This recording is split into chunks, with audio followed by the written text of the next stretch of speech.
Welcome to Families in Action on your hometown station, AM 1220 KHTS. I'm Cary Quashen, usually with Bob Shares, but Bob got busy today, so he won't be here. So Scott's going to fill in. Scott Quashen, my kid. He's going to be my second half today. Hi, Scott. Hi, Dad. How's it going? It's going really good. It's funny because I had a really kickback weekend. So you know what we did, Bob? You'll like this. We decided to go fishing. And we jumped on a boat looking for tuna, knowing that probably nothing would happen. Up here Middle Lake? Of course something's going to happen. No, it was in the ocean, but unfortunately nobody caught any fish, so it was a relaxing weekend for sure. Just to get this out of the way, Families in Action is brought to you by your local hometown station, AM 1220 KHTS. We've been on the air for over almost 12 years. A long, long time in Action Family Counseling, which we do a little bit of everything from residential treatment centers to intensive outpatients to interventions to support groups that meet every Tuesday night at Kenyon High School, 7 o'clock. So if anybody's in any trouble, come on down there. We usually have our finger on the pulse of what's going on, especially with your kids. So we asked Sergeant Bob Wattsmouth, to come on the show today. He's one of our favorite. Actually, it's not true. We were trying to find an LAPD officer. We couldn't, so we invited Sergeant Bob from the Sheriff's Department. It's out of their area. No, I'm just playing. Now, Bob, I'll tell you, I've been in this valley now I've lived in here for about 17 years. And before that, we were sending counselors here 30 years ago. So we've been very involved in Santa Clarita. But I'll tell you, in the last couple of years, since the Sheriff's Department really they said, that's it, we're going to take charge of this drug problem here in Santa Clarita. And they went ahead and recruited you and created the J team, which I'll let you talk about right now, and then we'll go from there. Right. Around 2010, in the middle of 2010, we had a new captain here, Captain Paul Becker. And he designed, what he wanted to do was, he saw a cycle where the children in the late elementary classes were starting to use marijuana, and then teenage years at the high schools were using more and more, and then eventually moving on to heroin and meth, and then other stuff. And all opiate pills. And going to court and getting prosecuted, and he wanted to break this cycle. It wasn't working is the problem. The numbers of young people getting involved in stronger, more addictive drugs was not going down. So he wanted to make some sort of a change in the system. And what he did is he designed the juvenile intervention team, which is unique to Santa Clarita Valley, although the Sheriff's Department has over, I forgot how many stations now, but well over 30 throughout Los Angeles County. We're the only sheriff station that has this program. And what it is my partner, Detective Bill Velick, and I triage, more or less, all of the people under 18 that are arrested for drug violations. And we look at certain factors. If they have not been arrested before, or maybe perhaps once a while back, and they're not involved in other crimes where they're thefts and victimizing other peoples, and we can pluck them out of the justice system, criminal justice system, and interview them and see if they want to avoid going to court in Sylmar Juvenile Court. A conviction in Sylmar Juvenile Court will go on their record, of course, and they'll lose the opportunity to operate a motor vehicle, to get a driver's license. And so there's incentives to want to avoid going to court. So we tell them, instead of going to court, we'll put you in a drug counseling program, or sometimes we even allow them to come up with an idea. Right. Sometimes there's some church-sponsored programs that work real well. But we rely upon action. We send kids to Kenyon High School on Tuesday night at 7 o'clock, and a couple other programs. And we monitor their attendance. And should they complete, and they 99% complete their required attendance, and when they do, then we close their case, put it in the file, and as long as they don't get another violation within a certain short period of time, it goes dormant. Right. And doesn't go on their record. See, that's awful cool because we're actually giving people that are starting to use drugs a reason and an opportunity to not get involved in it, Yeah. to back out. And all the latest statistics, I hear this all the time. You got to hit bottom. You got to wait. That's a bunch of you know what.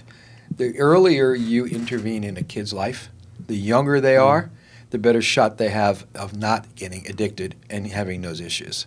Yeah, there's a certain point where it is of no return. Yeah. Once they start using heroin and Well, meth. I don't know. I don't know if I quite agree with that because I've seen many, many people come in that's been in 7 rehabs, and then they finally get Yeah, it. yeah. In fact, if you look at statistics say that the normal drug addict goes to treatment 7 times before they're actually successful.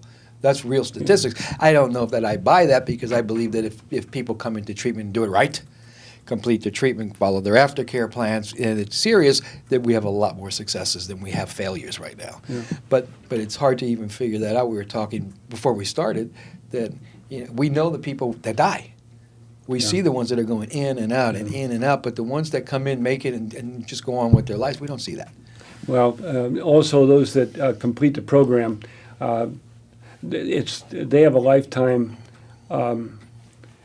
gorilla on their shoulders. They can never touch the stuff Right. again. Right.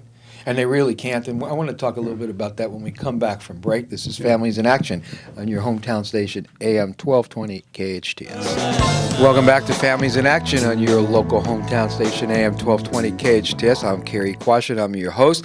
I got my co-host, Scott Quashen, with me today. Hey, Scott. It's nice to be here. Good. And Sergeant Bob from the Sheriff's Department. Yeah. You know, we were talking about intervening on kids when they're young, and what a great job the J Team has done here in Santa Clarita. And I'll tell you what, I'm actually in the middle of all. Well, you know what I do. I mean, we deal with a lot of the kids up in this valley that are using drugs, and I'll tell you what, since you guys created the J Team, it's been. I mean, I'm hearing it all over the place. Kids have to go to other cities to cop. I mean, you really made an impact here in Santa Clarita. Right, and we have the J Team has a couple different components. One is the diversion part that I'm involved mostly in, and Right. the other is an enforcement part of it also. But I wanted to add also, like I said, we're the only team in the county like this. When Captain Roosevelt Johnson came on board, What a great guy, huh? yeah, Yeah. he. I was kind of blown away. He called me into his office, and I'm expecting. Well, I don't know what I'm expecting. Anything can happen. It's his ship. Right. And he said, I want you to carry on exactly like what you've been doing. And that's a quote. And so that's what we've been doing. Right. Exactly. And don't kid yourselves, people. There's lives. I'm going to hold the mic for a second. There's lives being saved. Yeah. And I was talking today at Henry Mayo Behavioral Health Unit. I'm the executive director there. I was talking to the social workers. And that's a 23-bed locked psych unit. The only way you can get in that place is if you want to kill somebody, kill yourself, or you just can't take care of yourself, period. And we're usually pretty full. Imagine if places like that weren't there. All the people that attempted to hurt themselves that ended up there that don't die. You know what I'm saying? Yeah. Imagine if Yeah. if the J Team wasn't there, Yeah. getting kids off drugs, or if Action wasn't around, putting people in rehabs. Where would these people be? Yeah, and I imagine, and I know I believe this, is that a lot of the folks that are in the behavioral science unit Right. at the hospital, if they survive this one crucial time in their life, they can recover Right. and have a normal, active life forever. Instead of the option of taking one's life, they just get through the crisis that's caused them to get there, and they can recover. Right. And I'll tell you what, and I've been working with people forever since we're talking about Henry Mayo just for a minute on the psych board. There's nothing worth dying for. There really isn't nothing worth dying for. No matter what you're going through in life, no matter how bad the pain is, it can and will get better if you want it to. Yeah. And that's kind of one of those kind of things you say, just don't give up. Yeah, don't give up. Don't ever give up. Don't give up. Don't ever give up. But it's hard. The people that we need to reach are not just the addicts, because they're not listening to the show today. Right. And it's not the teenagers. they're not listening to the show today. Bet you I know where you're going. Yeah. It's mom and dad and the guardians. Yeah. You know, if you have a problem and it's getting worse, don't sit there thinking it's going to get better. It will not get better. Kids don't change. People don't change till when? Till they have to. Yep. Period. And there's help. What makes the J team so successful is they grab kids that were caught, and they're giving them options. Well, we grab kids that aren't caught. We go to homes at the request of parents and sit down with little Johnny or Joni and read them the facts of life and about where we're coming from and where they may be going. And then we offer them the different programs we have Right. in lieu of our looking real hard at them. And if they're young enough, this will have an effect and it'll work. If they get older and they're using harder substances, it'll have very, No. very little effect. Right, but that goes back to what I said earlier. The younger we intervene, the better. We're never, let's face it, we're never going to take drugs away. It's never going to go anywhere. They're always going to be here. They've been here forever, and they're going to be here forever. The only thing we can do is take the need away, and that starts at home. But you said something I want to go to anyways. We're going to just kind of bounce around today. You said that parents have you come over and, do your stuff. Yeah. Here's the scary part of this deal. Let's break down children into 3 categories, okay? Category number 1, no matter what kind of mom or dad you are, period, they're level-headed kids. They're going to go to school. They're going to take care of business. They kind of know where they want to go in life, and fine, leave them alone. They're going to do great.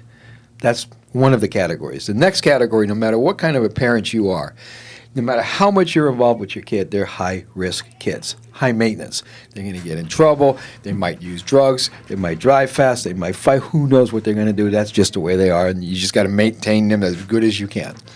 Then the last category, this is the largest category, I call the fence sitters. You know what that means? They can sway Imagine. either way. Yeah. If they have a lot of peer pressure, they're going to end up in big trouble.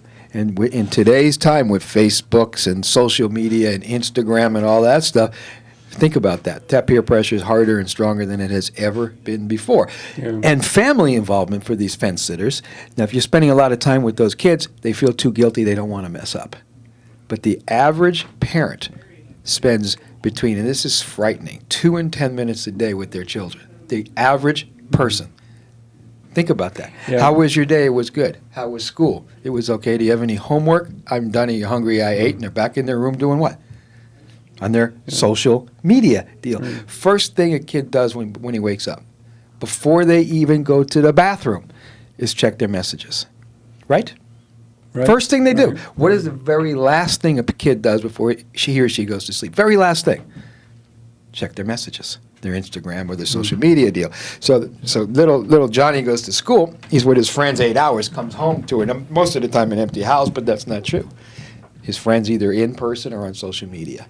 So what we do, 2 to 10 minutes, those kids are getting 16 plus hours a day with their friends. Of course, we're losing those kids. And those are the fence sitters. Those are the ones that we really need to pay attention to. And when we come back from break, we'll talk more about it. This is Families in Action on your hometown station, AM 1220 KHTS.